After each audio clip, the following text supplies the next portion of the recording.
멘트.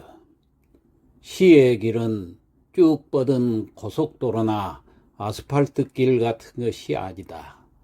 시의 길은 오히려 꾸불꾸불한 시골길이나 출렁이는 물길과 흡사하다. 그렇기 때문에 그것은 한눈에 빤히 보이거나 쉽게 측량되지를 않는다. 현대화된 길은 이미 계획된 설계도에 의해서 만들어진 길이지만은 시골길이나 물길은 만들어진 길이 아니라 자연 그대로의 길이다. 시의 길 역시 자연에 가까운 길이다. 그렇기 때문에 좋은 시는 자연을 통해서 발견된 시이다. 자, 지금까지 몇 시간에 걸쳐서 동일성의 세계에 대해서 살펴보았죠.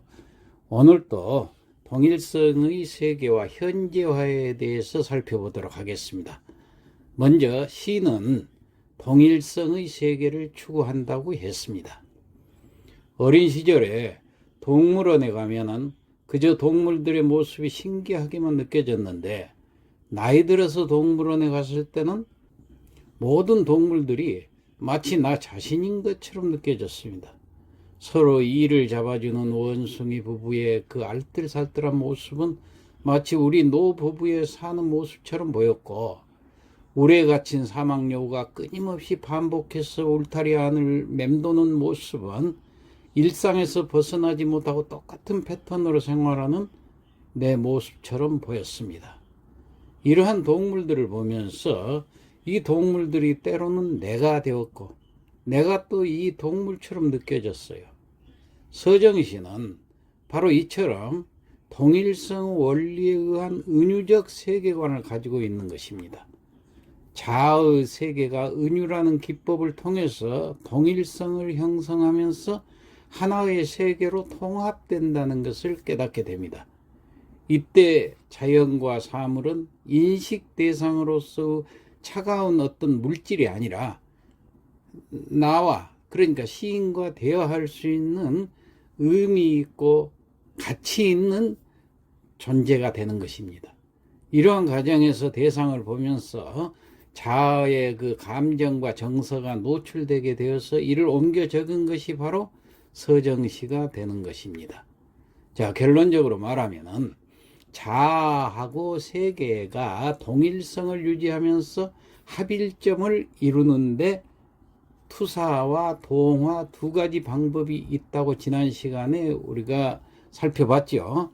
그래서 이 동화는 세계를 자아에 동화시켜서 인격화하는 세계의 자아 방법으로 사막여우를 자신으로 둔갑시키는 것이고, 투사는 자아의 감정을 세계에 투사시켜 감정이입이 되는 자아의 세계화 방법으로 내가 사막여우가 되는 것입니다. 즉, 동화란 대상을 자아인 것처럼 비유하고 간주하는 것이고, 반대로 투사란 자아를 대상인 것처럼 비유하고 간주하는 것입니다. 그럼 이 동일성의 세계를 서정시에서는 어떻게 표현해서 담을 것인가? 시인은 특정 관념의 표현을 위해서 적합한 언어를 고르게 됩니다. 일반의 언어는 매우 추상적이고 일반적인 개념에 갇혀서 통용되기 때문에 각별한 그 시적 체험을 오롯이 담을 수가 없습니다. 그래서 우리는 시적 언어를 찾아야 돼요.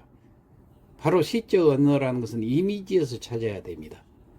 이질적인 두 사물 간의 동일성을 겨냥해서 표현하기도 하고, 이미지들의 병렬을 통해서 연출하기도 합니다. 이 이질적 관계에 있던 두 사물이나 이미지들을 이걸 이제 가르쳐 가지고 원관념과 보조관념, 즉 주지와 매제라고 한다고 우리는 이미 배웠지요. 자, 문덕수의 시론에 의하면은 비유의 4요소가 있는데, 그 4요소는 주지와 매제, 그리고 유사성, 차이성이라고 합니다. 그리고 여기서 유사성이라면 차이성을 전제로 성립이 되는 것이에요. 그래서 이해를 돕기 위해서 다음 시를 한번 살펴봅시다. 내 마음은 호수여 그대 노저오, 나는 그대의 흰 그림자를 안고 옷같이 그대의 뱃전에 부서지리다.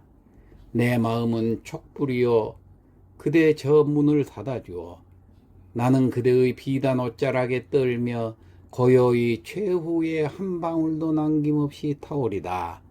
자, 이는 김동명의 내 마음이라는 시의 일부분입니다. 자, 여기서 내 마음은 원관념이 되죠. 주지지요. 주지. 호수가 보조관념, 매제가 되는 것이에요. 그런데 여기서 원래 이 주지하고 매제는 엄연히 서로 다른 존재예요. 이질적 존재란 얘기예요. 나와 호수란 완전히 다른 존재 아닙니까? 하지만 그 차이성 속에서 동일성을 찾아봐야 됩니다. 그 동일성을 유추해서 주체적 정서를 드러내는 데 쓰고 있는 것이에요. 호수라는 매제에서 맑음이라든가 성찰이라든가 고요함이라든가 이런 건 우리 인간 나 자신하고도 유사성이 있는 단어 아닙니까? 이 시에서 내 마음과 호수 사이에서 동일성이라는 것은 온갖 헌신을 다 바칠 생각으로 항시 그대를 기다리는 마음이라고 표현해도 되겠습니다. 그러니까 나의 마음과 호수와의 그 본래적 이질성이 차이성의 요소가 되는 거예요. 어찌 인간의 마음이 물리적인 호수일 수가 있겠습니까마는 인접성과 유사성은 오랫동안 동일성 원리를 구현해온 요소가 되는 겁니다. 즉 은유와 환유는 주지를 언어적으로 동일화해서 표현한다는 얘기예요.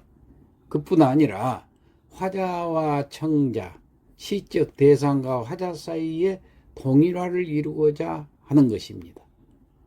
내 마음은이라는 이 시에서 매제 호수하고 주지인 온갖 헌신을 다 바칠 생각으로 항시 그대를 기다리는 마음을 주지라고 한다 같으면은 이 두 개의 관계도 원래는 만만치 않은 차이성을 보여주고 있잖아요. 서로 차이가 크잖아요.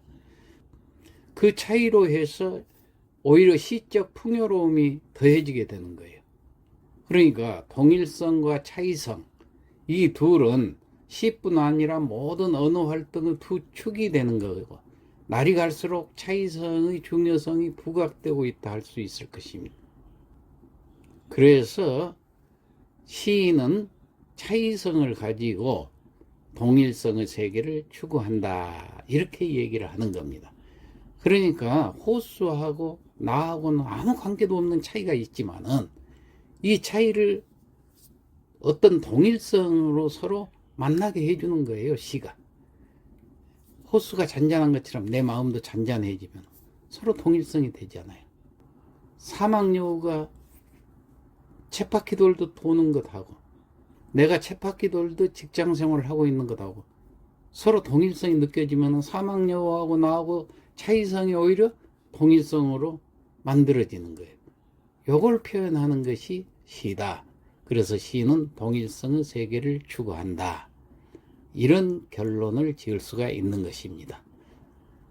자, 그 다음에 두 번째로 시는 영원한 현재라는 것을 우리는 잊지 말아야 합니다. 서정시에 있어서 그 시간은 과거도 현재화시키고 미래도 현재화를 시킵니다. 이건 앞서 밝힌 바와 같이 한순간도 동일할 수 없는 삶이지만은 그러한 변화 속에 불변의 영원함을 찾으려 하는 플라톤적 이상이기도 하고 불변하는 자의 동일성을 지속적인 시간 속에서 발견하려는 통시적 인생관이기도 합니다. 시는 바로 그래서 항상 영원한 현재라고 할 수가 있어요. 또한 인과관계나 객관적인 논리를 통해서 인생의 리얼리티를 표현하려는 그 서사시나 소설과는 달리 순간의 감정과 정서와 관념을 표현하려는 것이 서정시이기 때문에 과거, 현재, 미래라는 물리적 시간의 순서를 초월해 가지고 과거와 미래도 현재로 허구화시키는 겁니다. 이러한 진실에서 서정시는 영원한 현재가 된다는 얘기입니다. 자, 실제로 예시 두 편을 한번 살펴볼까요? 에밀레가 운다 에밀레가 운다. 시간조차 스며들 수 없는 무쇠성 속에 갇히어 어린 슬픔이 운다. 목이 타서 호소할 것 없는 기막힘이 운다. 자, 에밀레 이원섭 시인의 일부분을 발췌해 왔는데, 자, 이 시에서도 에밀레는 과거의 산물이고 어린이를 함께 녹여 만들었다는 것도 과거의 전설이지요. 그러나 이 시에서는 과거의 사물과 전설을 현재의 사건으로 재현시키고 있습니다. 과거의 사건과 현재의 감정이 결합해서 현재의 감정으로 동일시되는 것입니다. 이것도 일종의 동일시시키기 위한 겁니다. 과거의 사건, 이걸 현재의 사건으로 동일시시킨다, 그런 얘기예요. 이와 같이 서정시에 있어서 시간은 과거를 현재화하고 또 미래도 현재화합니다. 왜? 동일시시키기 위해서 그렇다, 그런 얘기입니다. 또한 서정시는 순간의 감정과 정서와 관념을 표현하려고 하는 것이기 때문에 과거나 현재나 미래라는 그 물리적 시간의 순서를 초월해서 과거와 미래도 현재로 허구화시키는 것이다, 그 말입니다. 현재를 보면은 그건 허구지요. 그렇지만은 동일시시키기 위해서 허구화시키는 거예요. 자, 이러한 진실에서 서정시는 영원한 현재가 되는 것이다, 이렇게 얘기들을 합니다. 자, 예시 두 번째 거 하나 더 봅시다. 몇 해를 잊어버렸던가 쥐색 외투를 찾기 위해 옷장을 연다. 빈 몸으로 걸려있을 지난 일들이 죽은 아버지의 검정 외투에서 누이의 빨강 판 외투까지, 사람은 가도 무슨 까닭으로 그리움은 늙고 병들지 않는가. 주머니에서 기어나오는 몇몇 촌벌레들의 등이 아프다. 문형렬 가을옷. 자, 위시 그 가을옷도 사람은 가도 언제나 현재로 남아있는 그리움을 적고 있지요. 이게 바로 서정시입니다. 이와 같이 서정시에 있어서 시간은 과거를 현재화하고 미래도 현재화하는 겁니다. 또한 서정시는 순간의 감정과 정서와 관념을 표현하려는 것이기 때문에 과거, 현재, 미래라는 물리적 시간의 순서를 초월해서 과거와 미래도 현재로 허구화하는 것이다, 그 얘기입니다. 이러한 진실에서 서정시는 영원한 현재가 되는 것입니다. 자, 그래서 이 현재화시키는 것도 동일화시키기 위한 겁니다. 그 감정을, 옛날의 감정을 지금 현재의 감정으로 동일화시키는 거예요. 그럼 옛날도 지금 현재에서 우리가 인식을 하게 되는 것입니다. 그러므로 해서 이 서정시는 더욱더 순간의 감정과 정서와 관념을 진실하게 표현할 수 있는 것입니다. 자, 그렇다면 지금까지 했던 내용을 우리가 직접적으로 한번 실습을 해 보도록 하겠습니다. 자, 시 한 수 지어 볼까요?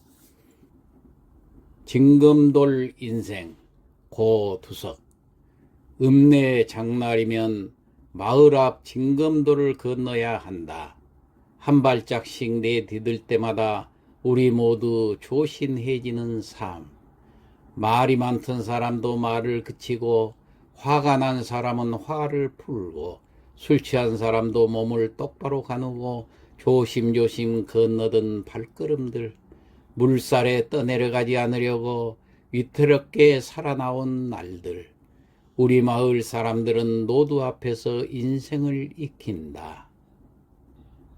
자, 징검돌 인생이라는 시의 일부분을 인용을 했습니다. 자, 화자의 인생 전체를 현재형으로 조감한 시입니다. 장날마다 징검돌을 위태롭게 건너는 마을 사람들이 지난 추억까지도 현재형입니다.